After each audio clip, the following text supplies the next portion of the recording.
तैयारी है टीम मोदी में बदलाव के। नमस्कार, आपके साथ हूं मैं राजीव शर्मा। नमस्कार, आपके साथ मैं हूं शुभ्रा सुमन। और आइए बड़ी खबर से करते हैं शुरुआत। 1 घंटे बाद होगा मोदी मंत्रिमंडल का विस्तार। शाम 6 बजे का वक्त है। मोदी कैबिनेट में 43 मंत्री शपथ लेने वाले हैं। ताजपोशी की तैयारियां पूरी हो चुकी हैं। शपथ लेने वाले नेताओं का राष्ट्रपति भवन पहुंचना शुरू हो गया है। मोदी 2.0 7 जुलाई पहला मंत्रिमंडल विस्तार, एक बड़ा ऐसा फेरबदल जिससे मंत्रिमंडल काफी ज्यादा युवा और ऊर्जावान दिखाई देने की तो कोशिश है ही। जी हाँ, तो ये तस्वीरें हम लगातार आप तक पहुंचा रहे हैं क्योंकि राष्ट्रपति भवन तमाम उन शहरों का पहुंचना शुरू हो गया है जो ये मंत्रिमंडल विस्तार का हिस्सा हो सकते हैं। 43 मंत्री शपथ लेने वाले हैं। उनमें से कुछ के नाम तय हैं जो कि हम लगातार आपको बता रहे हैं।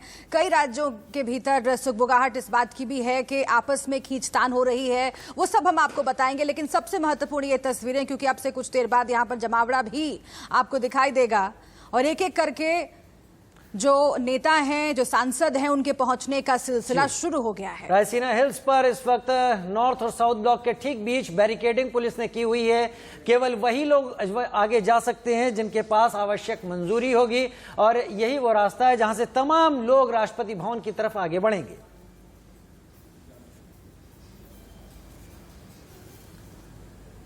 और नरेंद्र मोदी के 2.0 दूसरे पहले इस वक्त मंत्रिमंडल विस्तार में एसपी सिंह बघेल का भी प्रमोशन तो है। सुनिए उनका क्या कहना है। तो मोदी टीम के नए मंत्री बघेल साहब हमारे साथ में मौजूद हैं। बघेल साहब, बहुत बहुत शुभकामनाएं आपको मोदी सरकार में मंत्री बनने के लिए। क्या क्या चुनौतियां होंगी सर इस बार? चुनौतियां तो नहीं, लेकिन हर काम को चुनौती के रूप में स्वीकार करना चाहिए, तब आदमी अपना पूरा लगाता है उसमें। प्रधानमंत्री जी जो भी जिम्मेदारी देंगे, मन से वचन से कर्म से यथाशक्ति जितना भी हो सकता है उसको पूरा करने का प्रयास करेंगे। बघेल साहब, आप यूपी के बड़े नेता हैं। यूपी विधानसभा चुनाव में बड़ी जबरदस्त भूमिका आती है। आप यूपी सरकार में मंत्री भी रहे, आपको लोकसभा चुनाव लड़ाया गया। तो आने वाले समय में अगले कुछ 6-7 महीनों में यूपी का विधानसभा चुनाव भी होना है। क्या लगता है आपको, क्या देख रहे हैं आप यूपी चुनाव के बारे में? यूपी के चुनाव अच्छे होंगे। उत्तर प्रदेश और देश की महान जनता ने पिछले 3 चुनाव में, आज से 7 साल पहले हुआ था 14 की लोकसभा में 73 MP दिए, 2017 की विधानसभा में 300 से ऊपर माननीय विधायकों को चुना और इसके बाद 19 में भी सांसद बहुत अच्छी संख्या में आए हैं। और केंद्र की सरकार बनाने में उत्तर प्रदेश की बड़ी भूमिका। जिस प्रकार से उत्तर प्रदेश की महान जनता ने पिछले 3 चुनाव में पूर्ण बहुमत देके हैट्रिक बनाई है, उम्मीद करते हैं कि प्रधानमंत्री जी के नेतृत्व में, मुख्यमंत्री जी के नेतृत्व में, उनकी केंद्र और राज्य सरकार की लोक कल्याणकारी योजनाओं को लेके हम लोग चुनाव में जाएंगे और विजय हासिल करेंगे। इधर झारखंड के कोडरमा से सांसद अन्नपूर्णा देवी को मोदी मंत्रिमंडल की नई टीम में शामिल किया गया है। अन्नपूर्णा देवी से तफसील से बातचीत की है हमारे संवाददाता राहुल गौतम ने। अन्नपूर्णा देवी जी कोडरमा से MP हैं झारखंड से। मैम, तकरीबन 5 से 6 महिलाएं मोदी सरकार का हिस्सा बनने जा रही हैं। कितना बड़ा मैसेज है ये? देखिए, बहुत पहले तो हम हमारे संगठन के राष्ट्रीय अध्यक्ष जी को, संगठन महामंत्री जी को, आदरणीय प्रधानमंत्री जी को हम आभार व्यक्त करते हैं, धन्यवाद देते हैं कि बहुत कम समय में बहुत बड़ा विश्वास पार्टी की ओर से हम पर किया है।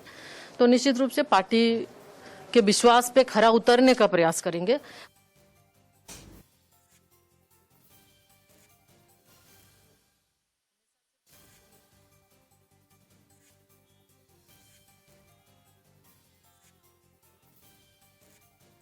को हम दिखा रहे हैं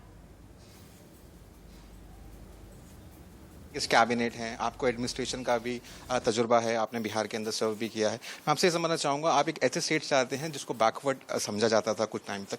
कितना बड़ा जो रीजनल एस्पिरेशंस हैं वो मोदी सरकार ध्यान में रख के आगे बढ़ रही है? देखिए, प्रधानमंत्री जी की सोच है, पूरे देश के हर एक कोना से आप देखेंगे तो हर कोने से हर एक लोगों को प्राथमिकता दी गई है।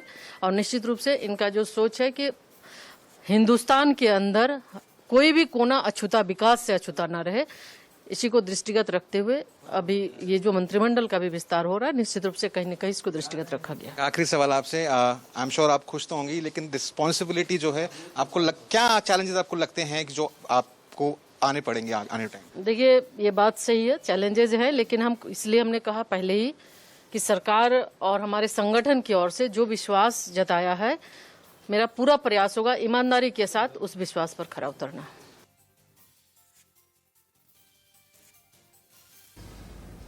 अरे प्रधानमंत्री नरेंद्र मोदी, ये तस्वीरें सुबह की हैं जब प्रधानमंत्री नरेंद्र मोदी तमाम उन लोगों से जो इस कैबिनेट का हिस्सा होने जा रहे हैं उनके साथ संवाद स्थापित कर रहे हैं, इंटरेक्ट कर रहे हैं। एक्सक्लूसिव तस्वीरें इंडिया न्यूज पर। ये उस वक्त की तस्वीरें हैं जब प्रधानमंत्री और तमाम दूसरे वरिष्ठ नेता, गृह मंत्री अमित शाह भी इसमें हैं, तमाम दूसरे लोग जो संवाद कर रहे हैं नए बनने जा रहे मंत्रियों से।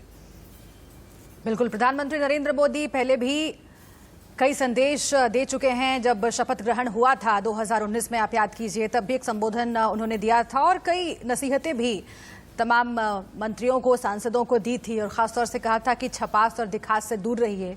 इस बार भी ये जानकारी मिल रही है अंदर खाने की इस मीटिंग में कुछ नसीहतें दी गई हैं। काम पर फोकस करिए, ये मंत्र नरेंद्र मोदी ने पहले भी दिया था और इस बार इस मीटिंग के जरिए भी अपने सांसदों और जो नए चेहरे शामिल होने वाले हैं मंत्रिमंडल में, उन्हें भी ये संदेश उन्होंने दिया है। ये तस्वीर इस बात का पैमाना भी खींचती हुई दिखती है कि शायद प्रधानमंत्री इससे पहले की जिम्मेदारी हाथ में दी जाए, उनसे उम्मीदें जो लगाई जा सकती हैं, जो लगाई जा रही हैं, उसको सामने रखते हुए हमारे साथ हमारे दो साथी इस वक्त जुड़ गए हैं। संजय शर्मा हमारे साथ जुड़ गए हैं और रजत राकेश टंडन हमारे साथ इस वक्त लाइव जुड़ गए हैं। संजय, सबसे पहले आपके पास मैं आती हूं क्योंकि आपने नजर कल से ही बनाकर रखी हुई है, उन नामों पर नजर है जिन्हें मंत्रिमंडल में जगह मिल सकती है और धीरे धीरे करके आज एक बात और स्पष्ट हो गई कि जगह बनाई जा रही है कई नए चेहरों के लिए। लेकिन खासतौर से स्वास्थ्य विभाग और शिक्षा विभाग में जो बड़ा फेरबदल देखने को मिल रहा है, निशंक साहब ने इस्तीफा दिया, डॉक्टर हर्षवर्धन ने इस्तीफा दिया, क्या अब सब कुछ तय है करीब करीब? क्या वहां पर सांसदों का आना शुरू हो गया है और इन बड़े बदलावों के पीछे क्या सुगबुगाहट दिखाई दे रही है, क्या बताई जा रही है? देखिए, मोदी मंत्रिमंडल का ये बड़ा विस्तार है, बड़ा फेरबदल है। आप इसको कह सकते हैं कि नरेंद्र मोदी ने ये जो तैयारी की, कैबिनेट रिशफल की, ये 2024 के लोकसभा चुनाव को ध्यान में रखकर की है और आने वाले 2 से 3 सालों में जितने राज्यों के विधानसभा चुनाव होने हैं, उन सभी राज्यों के विधानसभा चुनाव को भी ध्यान में रखा है। आप देख सकते हैं महाराष्ट्र के विधानसभा चुनाव हालांकि 2024 में होना है, लेकिन महाराष्ट्र पर सबसे ज्यादा ध्यान रखा उन्होंने। चार मंत्री नए बनाए उन्होंने। महाराष्ट्र के नारायण राणे की बात करें हम, भारती पवार की बात करें हम तो इस तरीके कपिल पाटिल की बात करें, लगभग 4 मंत्री महाराष्ट्र से नए आ रहे हैं। उत्तर प्रदेश की बात करें, उत्तर प्रदेश में हाल ही में 7 महीने के बाद विधानसभा चुनाव होना है, जहां से कि नरेंद्र मोदी 7 मंत्री बनाने जा रहे हैं। जी हाँ, यूपी से 7 मंत्री, सबसे ज्यादा रिप्रेजेंटेशन उत्तर प्रदेश को दिया गया इस मंत्रिमंडल में। तो सारा की सारा जो फोकस है आने वाले राज्यों, आने वाले विधानसभा चुनाव जिन जिन राज्यों में होना है उन पर फोकस किया है। साथ ही साथ 2024 के लोकसभा चुनाव पर भी निगाह रखी है। प्रधानमंत्री नरेंद्र मोदी ने कई अच्छे मंत्री जिन्होंने अच्छा काम किया, अच्छा परफॉर्मेंस दिया है। रजत, एक इसी से जुड़ा हुआ सवाल रजत मैं आपसे जानना चाहती हूँ, क्योंकि इसके पीछे की मंशा और मकसद ढूंढने की कोशिश की जाती है। आप कांग्रेस कवर करते रहे हैं लंबे वक्त से और कांग्रेस ने कई तरह के सवाल, विपक्ष ने कई तरह के सवाल उठाए कोरोना काल में, और उन कई सवालों में सबसे महत्वपूर्ण सवाल स्वास्थ्य विभाग और शिक्षा विभाग से जुड़े हुए रहे। जो काम काज का रिप्रेजेंटेशन दिया गया और जो मूल्यांकन हुआ, क्या उसके आधार पर यह तय किया गया है कि आज हम देख रहे हैं कि 2 बड़े विभागों में बड़े बदलाव होने जा रहे हैं? और अंदर खाने से क्या खबर, क्योंकि उत्तर प्रदेश के चुनाव के मद्देनजर ओबीसी का बड़ा रिप्रेजेंटेशन होने जा रहा है। देखिए, उत्तर प्रदेश से 7 मंत्रियों का कोटा है, जबकि प्रधानमंत्री मोदी और राजनाथ सिंह दोनों आते हैं उत्तर प्रदेश से। और 7 में भी जो कास्ट इक्वेशन आप देखेंगे, वो बैकवर्ड को आप कह सकते हैं बैलेंस करने की कोशिश की गई है। जो फीडबैक BL संतोष और राधा मोहन सिंह गए थे उत्तर प्रदेश, बार बार मीटिंग हुई थी, वो फीडबैक यही था कि शायद कहीं बैकवर्ड वोट फिसल न जाए। हाँ। उसको साधने की कोशिश मोदी ने करी है, पहली बात। दूसरी बात, डॉक्टर हर्षवर्धन, क्या माना जाए कि कोविड काल में जो डॉक्टर हर्षवर्धन ने काम किया था वो फेलियर है? क्योंकि डॉक्टर हर्षवर्धन और उनके MOS अश्विनी चौबे दोनों को हटाया गया है। तो आज सबसे बड़ा सवाल यह है कि क्या प्रधानमंत्री डॉक्टर हर्षवर्धन से नाराज है, और अगर नाराज है, हटाए गए हैं, तो अगला देश का हेल्थ मिनिस्टर कौन होगा? आज जो नाम सामने आए हैं उसमें जो बड़े नाम है, उसमें अनुराग ठाकुर का प्रमोशन है, ज्योतिरादित्य सिंधिया है, भूपेंद्र यादव है। क्या नॉन डॉक्टर को दिया जाएगा? क्योंकि कोविड के समय में इस बात की चर्चा तेज हो गई थी कि कोविड काल में एक डॉक्टर ही स्वास्थ्य मंत्रालय चला रहा था। तो क्या माना जाए कि अब नॉन एमबीबीएस, नॉन डॉक्टर अब एक स्वास्थ्य मंत्रालय चलाया जाएगा? ये बड़े सवाल है और सबकी निगाहें इसी पर है कि देश का अगला स्वास्थ्य और शिक्षा मंत्री कौन होगा। और रजत, करीब करीब जो आप बात कह रहे हैं, शिक्षा मंत्रालय में भी यही हुआ है, जो वहां पर कैबिनेट मंत्री रमेश पोखरियाल निशंक और उनके एमओएस दोनों को ही हटा दिया गया। तो क्या पिछले दिनों से जो हम अलग अलग मुद्दों पर शिक्षा के मामले में जो विरोध, जो तमाम बातें उठती देख रहे थे, तो आमूलचूल परिवर्तन शिक्षा और स्वास्थ्य मंत्रालय में इसी की वजह है, या फिर जो आगे आने वाला उत्तर प्रदेश का चुनाव है, कहते हैं जिसने उत्तर प्रदेश जीता उसने देश जीत लिया, तो उस समीकरण को साधने के लिए इन लोगों को हटाया नहीं गया है, एक तरीके से दूसरी जगह भेजा गया है? नहीं, देखिए, आप गुजरात से रिप्रेजेंटेशन है, पुरुषोत्तम रूपाला को बढ़ाया जा रहा है, कैबिनेट बनाया जा रहा है, मंडाविया को बढ़ाया जा रहा है, तो ये कहना कि सिर्फ यूपी नहीं, यूपी, मध्य प्रदेश, गुजरात, महाराष्ट्र, सब तरह से है। 43 मंत्री टोटल है और प्रमोशंस हैं लगभग 7 मंत्रियों के। बड़ी चीज ये है राजीव कि सीबीएसई एग्जाम होगा कि नहीं होगा, इस पर निशंक बहुत साफ नहीं थे। बाद में प्राइम मिनिस्टर ने स्टैंड लिया, कहा कि नहीं, हम एग्जाम नहीं लेंगे, वरना पहले हवा यही थी कि एग्जाम जुलाई में कराए जाएंगे। प्राइम मिनिस्टर ने बैठक करी, प्राइम मिनिस्टर ने कहा, और उस बैठक में जो बड़ी बैठक थी उसमें रमेश पोखरियाल निशंक शामिल नहीं थे, उनकी तबीयत खराब थी, वो एम्स में थे। तो ये बिल्कुल क्लियरिटी थी कि जो कोरोना काल में सीबीएसई और शिक्षा के मापदंड होने चाहिए थे वो नहीं रहे, इसलिए शायद रिमूव किया गया जी। अब देखना यह है, क्योंकि बड़ा मंत्रालय, पहले एचआरडी था, अब शिक्षा मंत्रालय हो गया है, अब देखना दिलचस्प होगा, क्योंकि शिक्षा मंत्रालय एक बड़ा मंत्रालय, व्यापक एक तो ये परफॉर्मेंस की बात तो चली रही है, अब यहाँ ठीक है, ये परफॉर्मेंस की बात तो चली रही है, लेकिन संजय, आपसे मैं ये भी जानना चाहूंगी कि प्रधानमंत्री नरेंद्र मोदी ने पिछली बार भी अपने नेताओं को, अपने मंत्रियों को, सांसदों को ये संदेश दिया था कि छपास और दिखास से दूर रहिए, यानी कि लाइमलाइट का जो मोह है बहुत ज्यादा मत रखिए। लेकिन कई ऐसे मंत्री देखे गए जो कि इस पूरे कोरोना काल में ऐसे बयान देते हुए नजर आए जिस पर विवाद भी हुए। क्या ये भी एक पैमाना रहा है जो आज हम नामों की कटौती देख रहे हैं मंत्रिमंडल से? देखिए, जिन मंत्रियों को हटाया, करीब 12 मंत्रियों को, जिसको लगभग 1 दर्जन मंत्रियों को हटाया प्रधानमंत्री नरेंद्र मोदी ने, उनको हटाने की वजह रही है 3 से 4 रिव्यू मीटिंग हुई थी प्रधानमंत्री निवास से, खुद प्रधानमंत्री नरेंद्र मोदी ने की थी, जिसमें अमित शाह शामिल थे, जेपी नड्डा शामिल थे, बीएल संतोष शामिल थे। हर राज्यवार चर्चा की थी, राज्यों की जरूरत के हिसाब से उन्होंने रिप्रेजेंटेशन दिया मंत्रिमंडल में, साथ ही साथ परफॉर्मेंस किस मंत्री का कैसा है उस विभाग के हिसाब से उन्होंने सभी का रिव्यू किया था। उसी रिव्यू के आधार पर 10 से 12 मंत्रियों को हटाया। आपने एक और चीज देखी होगी, गौर की होगी कि जिन मंत्रियों को हटाया वो काफी सीनियर मंत्री थे, उम्र दराज मंत्री थे, चाहे हम थावरचंद गहलोत की बात करें, रतनलाल कटारिया की बात करें, संतोष गंगवार की बात करें, हर्षवर्धन का हेल्थ में जबरदस्त फेल्योर आया है, कोविड के लगातार 2 सालों में उनका फेल्योर रहा है।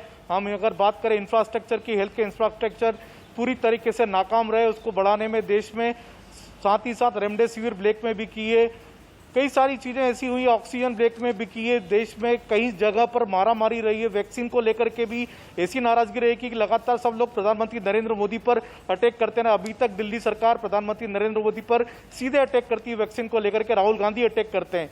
तो ये सारी की सारी जिम्मेदारी, जवाबदारी जो हेल्थ मिनिस्ट्री की थी वो हेल्थ मिनिस्ट्री ने पूरी नहीं की। हर्षवर्धन पूरी तरीके से उसके लिए जिम्मेदार है, लिया तो उनको हटाया गया। निशंक के हटाने के अपने अलग कारण है। शिक्षा नीति को लेकर के जो इतनी बड़ी बहस छिड़ी थी प्रधानमंत्री नरेंद्र मोदी ने, उस शिक्षा नीति का कहीं कोई ढांचा ही नहीं बचाया। जिस तरीके से निशंक, ठीक है, लौटते आपके पास और आगे समझने की कोशिश करेंगे कि जमीनी हालात और क्या बयां कर रहे हैं, क्योंकि बिहार के बारे में भी बहुत सारी खबरें आ रही हैं और वहां से भी चिराग पासवान नाराज हो गए हैं, हाईकोर्ट का रुख कर लिया है, ये भी जानकारी मिल रही है। पशुपति पारस के बारे में और अंदर खाने क्या जानकारी है ये भी समझने की कोशिश करेंगे। लेकिन इस बीच राजीव, 2 खास मेहमान जुड़ गए हमारे साथ।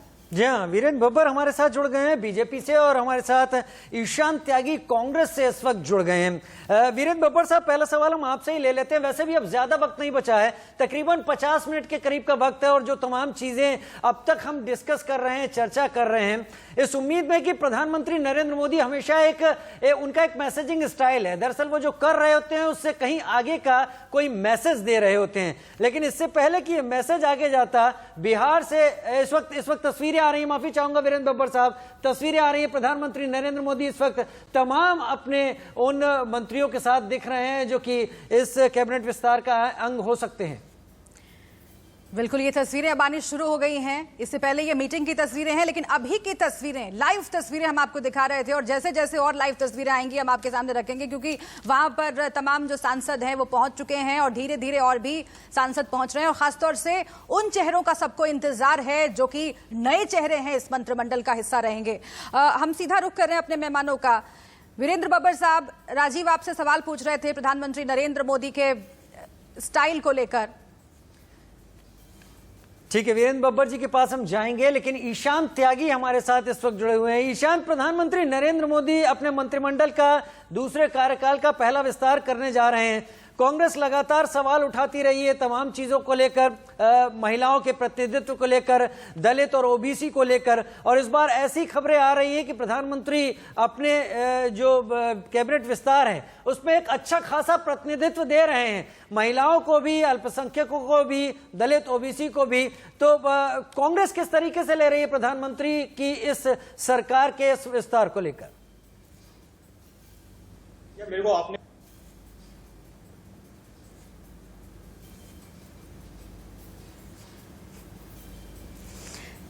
अच्छा, मेहमानों से हम बात करेंगे, लेकिन इस बीच ये तस्वीरें भी देखते रहे राजीव, क्योंकि बहुत महत्वपूर्ण है। ज्योतिरादित्य सिंधिया, अगर कोरोना काल ना आता तो ये कहा जा रहा है कि पहले ही उन्हें इनाम मिल गया होता, लेकिन अब देखिए देर से ही सही मंत्रिमंडल का हिस्सा इस बार बनाए जा रहे हैं।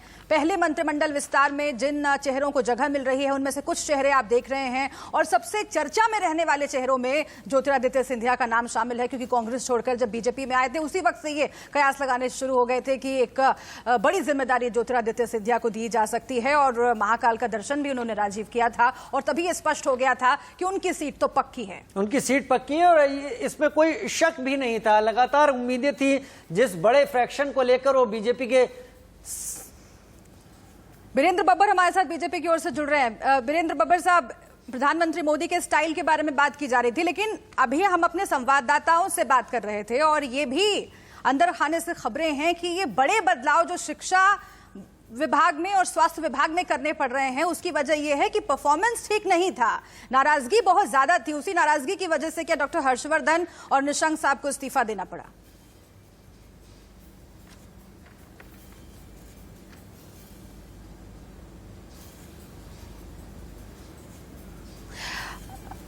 बब्बर साहब, अपनी आवाज अनम्यूट कीजिए, तब पहुंचेगी हम तक।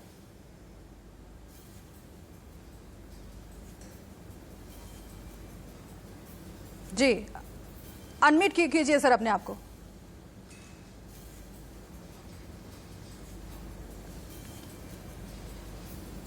बब्बर साहब, सुन पा रहे हैं आप मुझे? कनेक्ट हुआ, मैं पहले कनेक्ट नहीं था। जी जी, मैं आपसे ये कहना चाहता हूँ, देखिए मई 2019 में भारतीय जनता पार्टी की देश के अंदर दूसरी बार जब सरकार बनी थी, तब से लेकर आज तक अगर आप देखें, और किसी भी जो हमारा संविधान है उस संविधान के अनुसार हम 81 मंत्री जो है देश के प्रधानमंत्री जो भी रहे वो अपने मंत्रिमंडल में बना सकते हैं। और आज की परिस्थितियों को देखते हुए अगर आप देखें तो 53 मंत्री थे परसों तक, कल जो है 2 गवर्नर और एलजी बन गए तो 51 मंत्री रह गए। तो निश्चित रूप से, और आप देख रहे हैं जब से मंत्रिमंडल का गठन हुआ तब से लेकर अनेक विपरीत प्रकार की परिस्थितियां चल रही। पिछले साल मार्च से जो है कोरोना चल रहा था, कोरोना के दौरान जिस प्रकार का पेंडेमिक काल जो हमारे देश ने देखा, पूरी दुनिया के अंदर जो हालात थे, तो वो समय नहीं था मंत्रिमंडल का विस्तार करने का, और वो समय नहीं था कि किसी भी प्रकार से, क्योंकि आप देख रहे हैं जब पिछली बार मंत्रिमंडल का गठन हुआ तो कई मंत्रियों के पास 2-2, 3-3, 4-4 पोर्टफोलियो थे, तो उनको किस प्रकार से सेटल करना है, कौन आदमी कहाँ बैठ पाएगा, कौन आदमी कहाँ काम कर सकता है, कितना काम कर सकता है, कितनी योग्यता है, ये सब चीजों को देखते हुए आज उचित समय के ऊपर जो है अभी चूंकि कोरोना के दूसरे वेव से हम गुजरे हैं, इसीलिए मैं आपसे जानना चाहती हूं कि क्या डॉक्टर हर्षवर्धन के काम से प्रधानमंत्री मोदी खुश नहीं थे, इसीलिए इस्तीफा करवाना पड़ा उनका? देखिए, मैं आपकी बात से सहमत नहीं हूं कि डॉक्टर हर्षवर्धन के काम से मोदी जी खुश नहीं थे। आप देखिए, डॉक्टर साहब ने जब वो दिल्ली के मुख्यमंत्री थे तो उन्होंने दिल्ली के अंदर पोलियो से जो है देश को निजात दिलाने के अंदर एक महत्वपूर्ण रोल अदा किया था। और अगर हम बात करते हैं ठीक। कोरोना काल के दौरान, तो भी आप देखेंगे किस प्रकार से ठीक है। कितनी जल्दी 9 कोरोना महीने की के दूसरी अंदर वेव हमने- हम झेल चुके हैं, तीसरी वेव का खतरा है और इन सब के बीच ये मंत्रिमंडल विस्तार हो रहा है और भी बहुत सारी चुनौतियां हैं। चर्चा हम आगे करेंगे, उत्तर प्रदेश चुनावों की भी चर्चा करेंगे और इस बीच अपने दर्शकों को बता दें कि हमारे साथ जितेंद्र नीरज भी जुड़ चुके हैं जेडीयू की ओर से, उनकी तरफ भी हम रुख करेंगे। एक छोटे से ब्रेक के बाद तमाम मेहमानों से बातचीत करेंगे। आप बने रहिए हमारे साथ, देखते रहिए इंडिया न्यूज।